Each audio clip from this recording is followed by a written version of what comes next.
Hello students, welcome to the Aditya classes. As you know that we are discussing about ethics, and in this video we are going to discuss about some religions. हम अलग अलग religions को one by one discuss करेंगे और हम देखेंगे कि जो एथिक्स का ओरिजिन हुआ है वो कहीं ना कहीं हमारे डिफरेंट रिलीजन से ही हुआ है।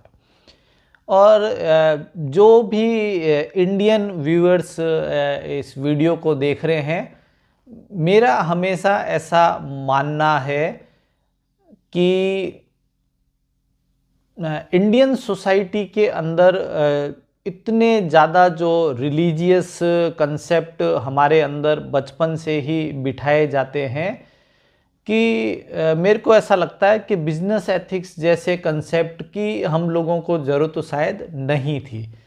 लेकिन हाँ, ठीक है कि जैसे जैसे टाइम चेंज होता गया, इंडस्ट्रियलाइजेशन बहुत ज़्यादा हो गया और कट थ्रोट कंपटीशन बढ़ता गया, मल्टीनेशनल कंपनीज आती गई और धीरे धीरे हम लोगों का जो एथिकल बिजनेस कंसेप्ट करने का जो एक बेस था, जो हम लोगों के रिलीजन्स पे बेस्ड था, वो कहीं ना कहीं वीक पड़ता गया। तब हम लोगों को जो है वो बिजनेस एथिक्स जैसे सब्जेक्ट पढ़ने की ज़रूरत आन पड़ी। अदरवाइज जो भी हमारे इंडिया में पॉपुलर रिलीजन्स हैं, उनके अंदर आप देखेंगे कि जो कंसेप्ट हैं वो इतने ज़्यादा स्ट्रॉन्ग और अच्छे कंसेप्ट हैं कि हमारा जो कंडक्ट है वो ऑलरेडी बहुत अच्छे से गवर्न हो रहा होता है। हमारा जो बिहेवियर है उसको गवर्न करने के लिए हमारे रिलीजन्स काफ़ी सफिशिएंट थे। एंड इम्पोर्टेंटली कि जितने भी रिलीजन इंडिया में पॉपुलर हैं, हिंदू, मुस्लिम, सिख, बौद्ध, जैन, और इन सब को अगर आप कोर में देखेंगे तो वो सब एक ही हैं और इनमें से कोई भी रिलीजन जो है वो गलत नहीं है। हाँ, ये है कि चीज़ों को अलग अलग ढंग से बताया गया और मोस्टली सारे रिलीजन्स की जो टीचिंग्स हैं वो एक ही है। तो अब हम स्टार्ट करते हैं कि अलग अलग रिलीजन्स के अंदर किस तरीके से जो है वो एथिक्स ओरिजिनेट हो रहा है और किस तरीके से वो लोग जो हैं वो बिहेवियर को गवर्न कर रहे हैं। तो टू स्टार्ट विथ, अगर हम हिंदुइज्म की बात करें और अगर हम हिंदू धर्म की बात करें तो जो भी हिंदू लोग होते हैं उन लोगों की जो लाइफ का अल्टीमेट गोल होता है वो क्या है? वो मोक्ष है। अगर आप घर में किसी भी बड़े बुजुर्ग से, दादी माँ से अगर पूछेंगे कि भाई आपकी लाइफ का मेन गोल क्या है, तो आपको एक ही आंसर मिलेगा हिंदू से, वो है मोक्ष। और मोक्ष का मतलब होता है मुक्ति। हिंदू रिलीजन में ऐसा माना जाता है कि अपन सब जो हैं वो एक बर्थ रीबर्थ के साइकिल में घूमते रहते हैं, जिसको रीइंकारनेशन भी आप बोल सकते हैं। रीबर्थ एक ज़्यादा बेटर वर्ड है कि भाई एक ह्यूमन लाइफ एक बंदा पूरा निकाल के जाता है और उसके बाद में जो हिंदू रिलीजन्स का कंसेप्ट है कि भाई भगवान उसकी फाइल चेक करते हैं और उसको अपने कर्मों के हिसाब से उसको रीबर्थ होता है।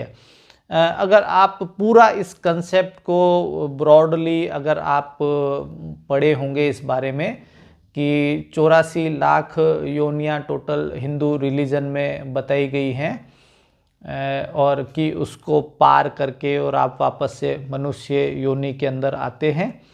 तो समहाउ चलिए, आप जिस भी फॉर्म में वापस जन्मते हैं, लेकिन हिंदू रिलीजन के अंदर ऐसा माना गया है कि कर्म के अकॉर्डिंग आपका रीबर्थ वापस से होता है। मुक्ति आपको तब मिलेगी, मुक्ति आपको तब मिलेगी जब आपके जो अच्छे और बुरे कर्म दोनों आपके जो हैं वो बैलेंस्ड हो गए और आप जो हैं वो परम पिता परमेश्वर में ही समा गए और आपको इस आने जाने के जो चक्र से आपको छुट्टी मिल गई। तो जो गीता में जो डिटैचमेंट का कंसेप्ट है कि आपके अच्छे और बुरे कर्म सब आपको जीरो कर लेने हैं, कोई आपको कर्मों से वापस आस नहीं रखनी है और आप कंप्लीटली डिटैच हो जाते हैं, उस केस में भगवान आपको जो है वो मोक्ष आपको देगा और आप स्वर्ग और नर्क में नहीं जाने के बजाय डायरेक्ट भगवान में विलीन हो जाएंगे, आपको मुक्ति मिल जाएगी। तो हो क्या रहा है कि जो हिंदू की लाइफ है उसका जो भी बिहेवियर है वो किससे गवर्न हो रहा है, वो कर्म के सिद्धांत से गवर्न हो रहा है। कि जो लॉ ऑफ कर्मा, अगर हम इंग्लिश में बोलें तो लॉ ऑफ कर्मा से वो गवर्न हो रहा है कि हम कुछ भी करने से पहले एक बार सोच लेते हैं कि इसका फल क्या होगा। और बहुत ऑनेस्ट लैंग्वेज में अगर अपन बात करें तो हमको सबसे ज़्यादा डर ही अपने कर्मों के फल से लगता है और उस कारण से ही एक हिंदू की लाइफ जो है वो ऑटोमेटिकली जो है वो गवर्न होती रहती है। ठीक है, मैंने आपको बताया भी कि भाई लॉ और इन सब चीज़ों से ऊपर है। आप कोई ऐसी जगह है जहां आपको कोई पुलिस नहीं देख रही है, कोई सीसीटीवी कैमरा नहीं है, लेकिन आप वहां पे भी अनएथिकल बिहेवियर करने से डरते हैं क्योंकि अपने को दादी माँ ने रटवाया हुआ है कि भगवान आपको देख रहा है और आपके कर्मों का हिसाब किताब रखा जा रहा है। That was about ethics in Hindu religion.